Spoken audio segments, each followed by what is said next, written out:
le rappeur Kendrick Lamar remporte un prix Pulitzer. Une nouvelle reconnaissance pour celui qui, à 30 ans, a déjà glané 12 Grammy Awards, les récompenses de l'industrie américaine de la musique, dont 5 pour ce même opus en janvier 2018. D'après le conseil du Pulitzer, le dernier album de Kendrick Lamar est une collection de morceaux pleins de virtuosité, unifiés par l'authenticité de sa langue et une dynamique rythmique qui propose des photos marquantes, capturant la complexité de la vie moderne des Afro-Américains. Si le prix Pulitzer a été créé en 1917, la catégorie musique est, elle, apparue en 1943. Elle a été systématiquement attribuée à des œuvres de musique classique jusqu'au sacre du musicien et compositeur de jazz Wynton Marsalis, en 1997.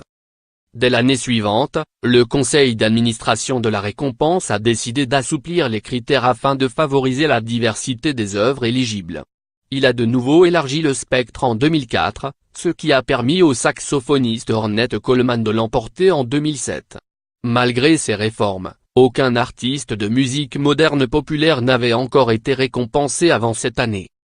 Dan a atteint la première place du classement des ventes de disques aux États-Unis début mai 2017.